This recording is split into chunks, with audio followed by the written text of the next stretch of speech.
Ok, gente, voltamos ao nosso Almoçando com a Notícia de hoje, recebendo essas autoridades em tecnologia, em dados abertos e mais alguns assuntos aí que precisam dos dados abertos e que são aqueles assuntos que deixam muita gente assim com o fio de cabelo em pé e tal coisa, mas deixa pra lá que a gente vai chegar lá. Marcílio Ferreira de Souza Júnior, que é professor do IFAL. Tudo bem, Marcílio? Tudo bem, Geraldo? Tudo. Meu maior respeito pelo IFAL. Eu acho que as escolas técnicas nesse país não deviam ter a quantidade que tem, devia ser muito, mas muito mais. Um país que tem tanta dificuldade para a educação tem que pensar cada vez mais na educação profissional. Não é isso? Exatamente. Primeiro é um prazer estar aqui e compartilhar essa mesa com colegas especialistas para discutir esse tema bastante relevante. Agradecer o convite do Cash pela oportunidade. E eu vou puxar um pouquinho para o meu lado. Puxe! E eu sou pesquisador do IFAL na área de tecnologias para a saúde. E ouvindo os colegas comentando, recentemente a gente estava com um projeto onde nós estamos entrando no SAMU para tentar não só abrir os dados, mas poder fazer um mapeamento, uma avaliação da qualidade dos dados disponíveis no SAMU. O SAMU, como um serviço importante, é uma das possíveis aplicações que vem sendo colocadas aqui de uso de dados abertos.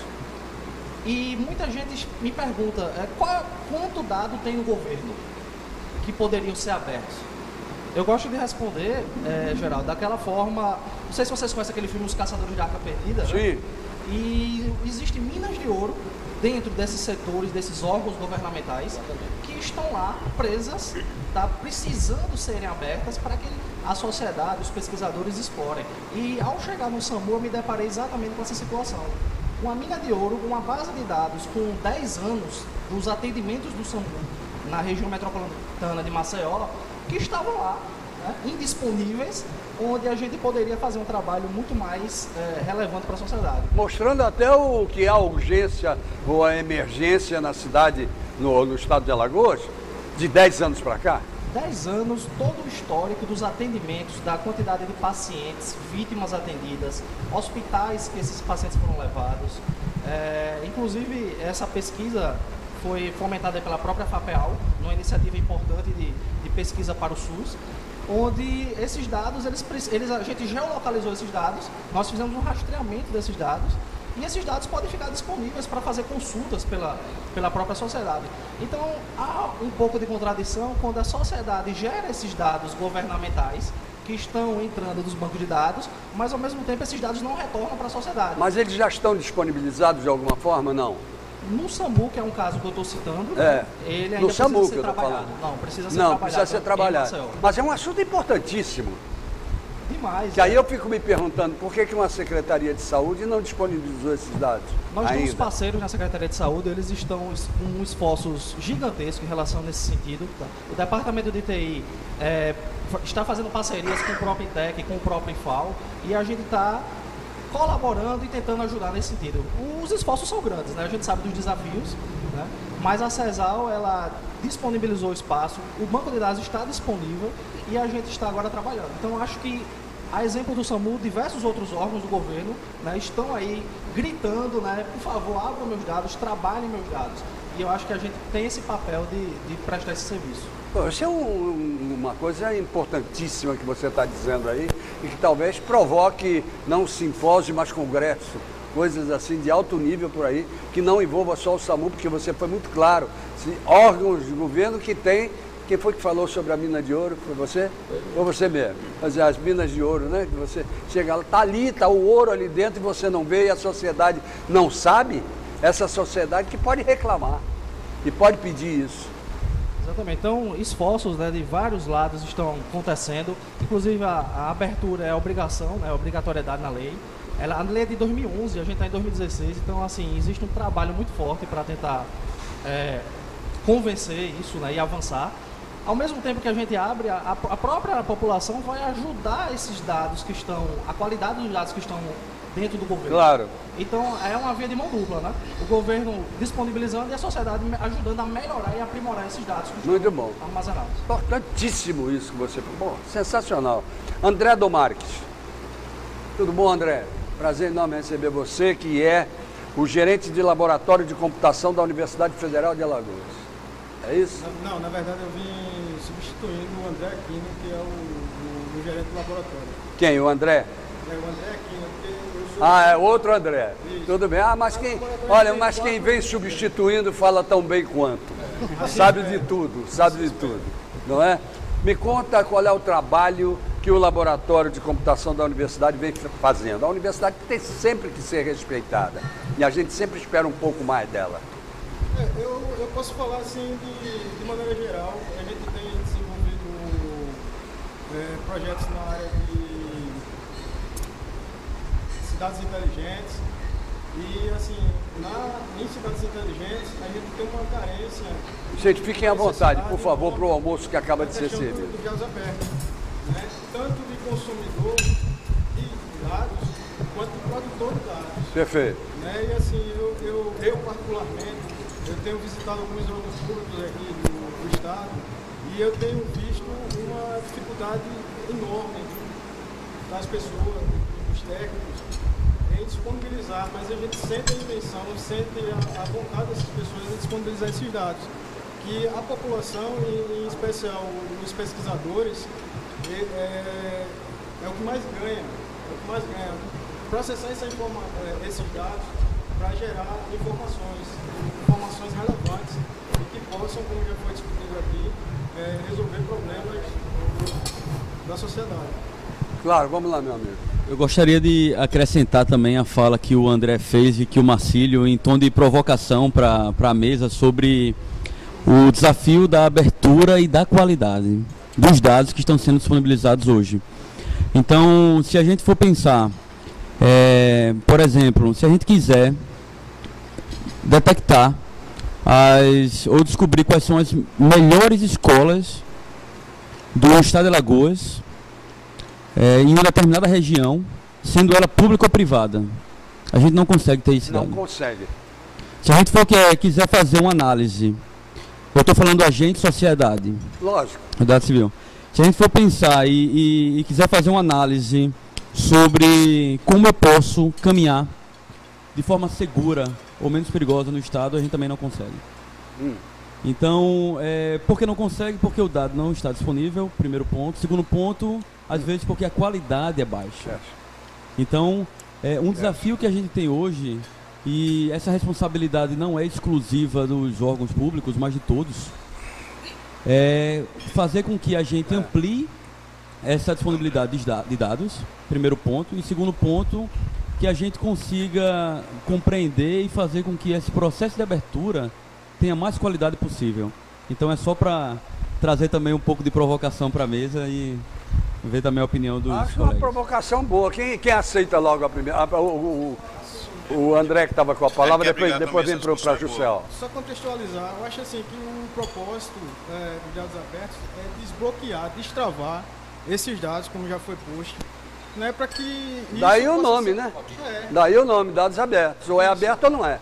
Mas é importante frisar que isso tem que ser destravado, isso tem que ser desbloqueado. A quantidade de dados e informações que a gente gera na universidade é gigante. É gigante e a gente precisa colocar isso à disposição. Agora, por que não é desbloqueado? Ou quem é o responsável por desbloquear?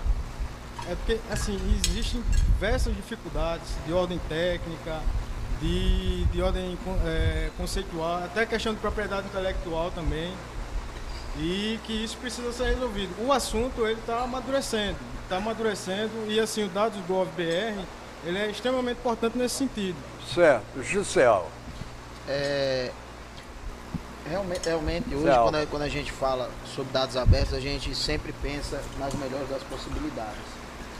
Mas já existem casos onde a gente também tem que pensar no seguinte: a gente tem que, mirando os grandes países, como os Estados Unidos, que já existem dados abertos, como já foi falado, a gente tem que tomar muito cuidado para não acabar fomentando um Wikileaks brasileiro, aonde as informações que nós disponibilizamos de boa vontade, tecnologicamente falando, a gente fala tecnologia, quando fala em todos os âmbitos, não seja usado de má fé. Perfeito. A exemplo, todo mundo está falando a questão agora, pegando o nosso caro colega parceiro, falando sobre a questão do assalto, a questão da criminalidade. Se alguém que pega informação e vê que existe uma grande criminalidade ali naquele, que se concentra naquele foco, e nos dados abertos ele sabe que ali é um grande foco, e logo assim a Secretaria de Segurança Pública pode usar como um ponto, pontualmente, para poder tentar inibir o crime naquele local, o crime pode migrar para um ambiente onde tem poucas ocorrências. Isso claramente pode acontecer. Eu estou dando um exemplo. Um exemplo. Um exemplo hipotético, isso pode acontecer, tá? Ou simplesmente a gente aperfeiçoar a legislação dos dados abertos, aperfeiçoar a legislação dos dados abertos, aperfeiçoar a forma com que esses dados vão ser concentrados, o que pode ser, o que não pode ser, porque hoje a grande corrida tecnológica é fomentar a tecnologia, fomentar os dados. Você é a favor de que dados abertos, está valendo para todo mundo, que dados abertos venham a ser, num futuro, concentrados em um grande banco de dados, que aí sim eles fariam o controle do bom ou do mau uso deles? Eu sou, tecnologicamente falando, a gente sabe que quando a gente tem um único ponto de informação, que essa informação já foi tratada e já foi devidamente classificada, eu sou a favor. É a favor. Eu sou Não, a favor. Kersh. Não, eu queria até comentar, porque a gente está aqui tentando discutir Claro. pontos e a Fazenda vai falar daqui a pouco. Mas entenda que quando você colocar isso, eu vejo que, na minha opinião, o mais importante não seria ter um único local onde tivesse tudo. Talvez a integração desses dados, a disponibilidade deles, permitisse que esses dados possam ser cruzados sem essa sobrecarga e essa falta de direcionamento daqueles dados. De objetividade. Eles distribuídos seriam melhores aproveitados, eu acho. Do que concentrados? Eu acho. É? Claro. Agora, só que nós teríamos que ter uma infra que concentrasse Ah, as mas é isso que eu estou dizendo. Mas nós temos hoje, O basicamente... ITEC. para isso. Exato. Eu acho o seguinte, dois pontos que está sendo debatido aí. Primeiro, a lei sobre o aspecto da não ter ainda muitas informações disponíveis. Na minha opinião, veja, nós temos uma lei de 5 anos. Nós estamos no estágio inicial, onde a própria sociedade... Usa o microfone mais perto. Desculpe, e as próprias organizações estão sabendo, estão começando a ver o que é que elas precisam disponibilizar e o que elas não podem disponibilizar. Perfeito. Porque existe uma série de restrições. Então, nós estamos no início, no processo de maturação. Então são dados meio abertos. São dados meio abertos. Meio abertos, Isso- claro. Tem Claro, determinadas isso coisas, por exemplo, segredo de justiça num processo, não pode. Não pode ser. Não pode, é segredo de justiça, o nome está dizendo. Alguma coisa que vá influenciar na negativação de um projeto de governo. Não pode soltar os dados antes. Não pode, exatamente. E sobre o aspecto de estar concentrado ou de não estar concentrado, veja, na hora que a gente tiver condições de atender a tudo, pode estar concentrado, porque pode ser um facilitador. Sempre temos que trabalhar na forma de facilitar o acesso. Perfeito, E nunca que essa concentração sirva para atrapalhar. Perfeito. Se ela servir de alguma forma para atrapalhar, então vamos mudar o modelo e fazer diferente. perfeito. Tiago, né? E aí, Geraldo, eu queria fazer alguns rápidos comentários, primeiramente em relação ao que o André falou. Concordo com esse problema, mas o maior problema é o problema de descumprimento da lei.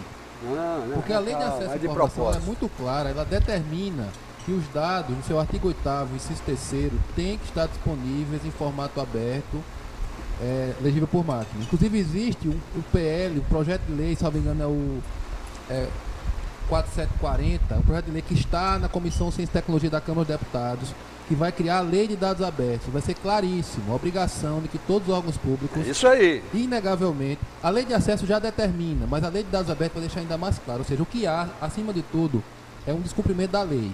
É até compreensível por ser uma lei nova, por termos gestores ainda chegando, mas, por exemplo, vamos ter agora os novos prefeitos. É importante que eles saibam que eles têm uma lei a cumprir. E, sem dúvida, com a abertura de dados municipais, você começa a facilitar, por exemplo, o trabalho do Tribunal de Contas, você acompanhar como é que está a questão realmente dos dados municipais.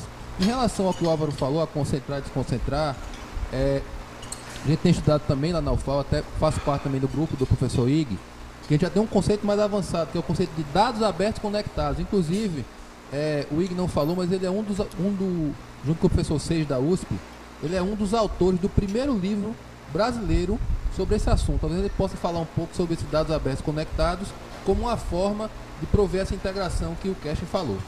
Muito bem. Antes de passar para ele, agora eu quero apresentar um convidado que ainda não foi apresentado e vocês vão entender porque que eu disse que propositadamente eu deixei para último. O meu amigo Tássio Rodrigues Bezerra. Ele é agente controlador de arrecadação da Cefaz, chefe de segurança da informação, professor PhD em gestão de TI. Tudo bem, Tássio? Tudo bem, prazer enorme receber você aqui. Poxa, só vendo essas feras aqui Campinense, não é não? Campinense da Gema. Não é? Da Gema, aquela Você tem cidade passagem por lá? que mexe comigo, não é, Tássio? Proposital por quê? Porque tudo isso vai gerar uma outra coisa que se chama desenvolvimento econômico e fiscal. Se a utilização desses dados todos for uma utilização correta, principalmente em relação a Jusceal, em relação a Facial, a FAPEAL, em relação à pesquisa de desenvolvimento de novos negócios e por aí vai beneficiar o governo do Estado e, sobretudo, vai beneficiar a arrecadação. Eu queria que você falasse sobre isso, Tássio. Mais uma vez, obrigado por ter me convidado, aí o Cash, você, o Geraldo Câmara, né? Obrigado aqui aos colegas que se colocaram. E, bom, várias questões aí, né? Muitas. Várias questões estão em aberto. Primeiramente, né, eu até perguntei, né, aos especialistas em dados abertos, poxa, né, qual é o passo a passo que uma determinada organização ela vai ter que seguir para que, tá bom, estou a fim de abrir os meus dados, né? As minas de ouro, né, os veios de ouro estão aí ocultos, tal, né? O colega da UFAL falou também, né, que é preciso publicizar, é preciso abrir, é preciso disponibilizar esses dados, só que, obviamente, isso deve estar dentro de um planejamento, né? E aí os experts me responderam, né? Tudo tem que ser dado dentro de um planejamento, um plano de abertura de dados. Perfeito. Esse plano de abertura de dados, ele passa por várias questões, dentre elas, a própria classificação. Afinal de contas, os dados abertos, os dados só podem ser abertos, como, né, o Tiago falou, se não existir nenhum dispositivo legal que o impeça. O impeça. Então, para isso a classificação. Nós estamos em tempo de LAI, de Lei de Acesso à Informação. E aí existe, obviamente, a necessidade de se classificar essas informações para que aquelas que são classificadas como públicas possam ser, então, publicizadas. Notem que publicar a informação em um portal web, publicar no portal da transparência, não é ter dados abertos. Os dados abertos, eles têm que ser oferecidos de forma bruta. A ideia é que você não tem que estar questionando o que é que o cara vai fazer com a informação. Abra os dados que você pode abrir e deixa que a criatividade do pessoal aflorar. Mas quem diz quem pode e o que pode abrir? Bom, então, uma vez que existe a legislação, né, quer dizer, a questão da Lei de Acesso à Informação diz: instituições, classifiquem as informações de vocês como sendo públicas, quais são os níveis? Me ajuda. Reservados, secreto e ultra-secreto. Isso. Só que isto é sem prejuízo às informações que já são cobertas por sigilo legal. Exemplo, sigilo fiscal é determinado pelo Código Tributário Nacional. Perfeito. Existe o segredo de justiça, sigilo telefônico, sigilo bancário, etc. Então, vejam, coisas que são sigilo fiscal, portanto, não podem ser... Estão fora. Não, estão fora dessa publicação. Só que isto é uma parte da classificação. Exatamente. Existe classificação da informação quanto ao nível de sigilo, mas também existe informação, a gente tem que tratar, e segurança da informação também trata disso, perfeito, da integridade da informação, ou seja, também alguns dos convidados falaram sobre a qualidade dessa informação. Integridade você está colocando, inclusive, a autenticidade. Exatamente, ou muito seja, bem, a integridade, ou seja, a fidedignidade da informação é uma informação correta, é uma informação que não foi alterada indevidamente porque não tinha direito, portanto, informação que a priori geraria falsas expectativas ou falsas inferências, né? Porque afinal de contas uma das aplicações dos dados abertos é o quê? Fazer a ciência de dados, fazer os cruzamentos. E se você tem dados que não têm qualidade ou não são fidedignos, eles vão levar a conclusões errôneas e, portanto, a ações errôneas. Perfeito. Então, nós entramos nessa seara. Depois nós temos a questão de formato, como é que isso vai ser, qual a tecnologia, vai ser download de arquivos, vão ser web services, enfim, quais são as tais das APIs, que o pessoal, que é um termo que está tão, né, em voga, que o pessoal não fala, que público. É Application Program Interface, ou interface programável de acesso, né, aonde a pessoa, de que forma um programa de computador pode ir lá consumir esses dados, que é um dos preceitos que o Tiago falou também a respeito de dados abertos, né. Então, por enquanto, essas são as minhas colocações. Muito bem. Digamos que daqui a 5 anos o estado de Alagoas esteja numa fase considerada excelente em termos de abertura de dados abertos. Que consequência trará isso para a Cefaz? Olha, acredito que os dados sendo abertos, né, o que tem que ser, digamos assim, e a sociedade fazendo suas inferências, a sociedade extraindo a sua inteligência, acredito que só pode ter aspectos positivos. Muito bem. Né? De tudo que ele fala que é. Eu tive uma dúvida, rapaz. Quando tem uma dúvida que surge na minha cabeça, nós confiamos nesse dado. Será que o dado que está disponível no portal das transparências dos municípios, do Estado, do governo federal, eles são confiáveis? Eles são auditados como? Como é que nós chegamos a um consenso de dizer a lei manda, eu tenho que cumprir, e quem checa se esse dado é verdadeiro?